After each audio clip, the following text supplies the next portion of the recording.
Well, nice to have you with us on a Monday afternoon. It's the 19th day of March 2018, and it's good to have you aboard as we chat to you about what's going on as far as the world of sports is concerned on this busy program today, and good to have you with us. Here's Eddie Erickson and Colin Schmeling. Billy Z will be hanging around. 888 Mad Dog 6 on the great SiriusXM 82. That's your two-way sports talk telephone number as we get you home here on what is really a huge day and a huge weekend of sports. A variety of things to delve into, which we will do in the course of the next. I wish we had 5 hours today like the old days, but we'll have plenty of things to do today in the next 3. And your phone calls are important as usual. We'll get you in as we chat. All right, I got a lot to do. Obviously, the NCAA tournament will begin, and Krzyzewski at 5:30 today. Last week at 3:15. Today at 5:30. We'll talk to Coach K. So we look forward to that in the course of our afternoon. Okay, we've got a lot to do today. We'll start with the big story of the weekend, which was Virginia and the 16th seed. Let's go there first, and then I'll go to the I'll take a look at what I think is the problem that the NCAA tournament now has, and then we'll go to some specifics as we take you home. All right, number one, the Virginia-Maryland-Baltimore County game, which everybody is, they go and gaga over. A couple things. First off, Virginia played like the 16 seed, and UMBC played like the 1 seed. This was not the 16-1 upset that all of us had envisioned over the last 15, 20 years. Or 30 years, 135 games, whatever it might be. 4 years, so yeah, do the math. It's been going on a long time. Nobody envisioned this kind of game. We envisioned a 16 seed winning in a way, a buzzer beater, Princeton, Georgetown. All these 16 seed close calls were, Middle Tennessee, Oklahoma, were right down to the bitter end, and then they fell a little short. That's the way I had always envisioned a 16th seed myself. I envisioned the classic nail biter where the 1 seed, either generally gets out of the game by his chinny chin chin. That's how I identified, thought about, and romanticized what the 16-1 game would be. I did not think that the 16-1 game would be the way it turned out on Friday night, where they scored 21 points in the first half, both teams. And then in the second half, Virginia, a team that we'll get to in a minute, had no life, no pep, no nothing. A Virginia team that was completely in a trance, that fell behind by 20 halfway through the half and never, ever mounted a run. The game was anticlimactic. So that is not the 16-1 game that I imagined. That's the first thing. Second thing, it's not like, I know 16-1 is 16-1, but when you look at the 1 seeds in the historical context of the NCAA, you think of big-time teams. You think of Duke. You think of Kentucky. You think of, Georgetown way back in the day. You think of North Carolina. Those are the 1 seeds that I think of. I do not think of Virginia. Okay, and I've been on Virginia's rear end all year, so you can't sit there and say I'm late to the party. I have been killing Virginia forever. They never score. Last year they scored 39 points. They blew a lead against Syracuse a couple years ago. They never do anything when push comes to shove. They never can make a basket. Never, ever can they make a basket. And all I hear about is their pressure defense and their packing defense.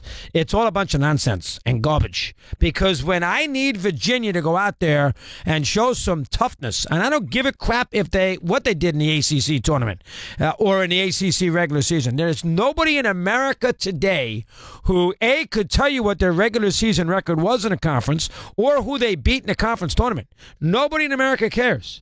And that is the essence and the really the problem that the college basketball has. I mean, look at the year that Virginia had and look at the way it ended. What are you going to remember more? The way it ended or the year they had? The way it ended.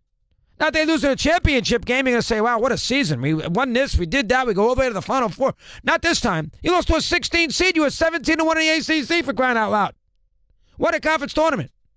So I never looked at Virginia as that kind of team that is your typical 1 seed. Now, they were the 1 seed here. You had to make them the 1 seed in the tournament. You had no choice. They got through the toughest conference, and they did this, they did that. Nobody's debating that they deserve the 1 seed. My point is the way they play, the player level they have on their team.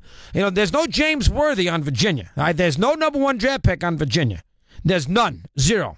There's nobody on that team that is, you know, a one and done. Nobody.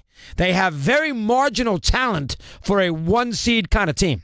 So when I thought in my back of my little mind the last 30, 40 years, the sort of team that could get picked off and really dramatize, really have an, what's the word? Dramatize? What's the word? Dramatize that kind of upset, that kind of monumental moment. I don't think of UMBC and Virginia because I don't think the 16 seed is going to have a 20-point lead in the second half, and I don't think of Virginia as a big 1 seed. So because of those factors, I think the thing is a little overrated. Now, I will also say this. For those of you who want to go gaga, and you know who you are, Jim Nance, for those of you who want to go gaga over, you know, that they captured America's fancy, this UMBC team. First off, the people who are saying that, they did not see UMBC Vermont. I did. All right. The people out there who are now sitting there, the Tony Kornheiser, who I love, nice guy, good man. You think Tony goes on today, PTI or do Virginia? You think Tony's gonna wax poetic about what UMBC did to the tournament? You think anybody saw the UMBC Vermont game 10 days ago in Vermont on 11:30 on a Saturday morning on ESPN2? Nobody watched that game. No, Tori did. I did. I was on top of it because I care about those one and done kind of leagues. But nobody had any affair with UMBC. The nation's darling? Oh, nonsense. The nation. I see the newspapers put them on the back page of the papers. What a job they did. Well, did any of the newspapers send a writer to the American East final in Vermont? The New York papers could have taken a bus up there. They wouldn't have to pay for a plane, right? They could have driven up there. 5 hours, but they could have driven up there. Nobody did. Nobody paid. It's a little AP story in the Agate type. And more on UMBC for a sec. Let me ask you this. If UMBC was such this darling team, why the hell were they on True TV last night at 7:30 against 60 Minutes? Can somebody explain that? Maryland-Baltimore County last night was on True TV. They went out on TNT. They did not put them on CBS. They did not put them on TBS. They put them on True, which nobody watches. I couldn't find True TV. No, I found it this week. I wouldn't know True TV in the middle of July if their transmitter was in my backyard. So I am not as wrapped up. Now, I'm certainly surprised that Virginia lost, but it did not have the sort of, you didn't get goosebumps. You yawn yourself to death in the last 5 minutes. You did not sit there and say to yourself, oh, my God, look at this. Kentucky's going to lose. No, you didn't say that. You know what you said? Virginia stinks. That's what I said. Virginia's it's an overrated team. No big stars. They got stale. They got flat. They put all the coach, nice man, and he was great after the post game. Very diplomatic. But the coach has got no energy. He's got no personality. You think he'd throw over a table or throw a clipboard on the ground during a timeout, something to light a fire under his team. Not a thing. My God. Came out in the second half, they got killed. He should have ridden the riot act at halftime at 21 apiece. So I did not look at the game the same way that everybody else did. And the folks who say now that this is the greatest thing in the world, well, then where were they when UMBC was playing Vermont? And if that's the case, you're going to tell me now that Virginia is a quote-unquote a legitimate 1 seed in the history of college basketball? When you think of young 1 seeds, you think of great teams. You think of teams that have great pros on it. They have nobody. 12 after the hour will continue. Mad Dog Unleashed.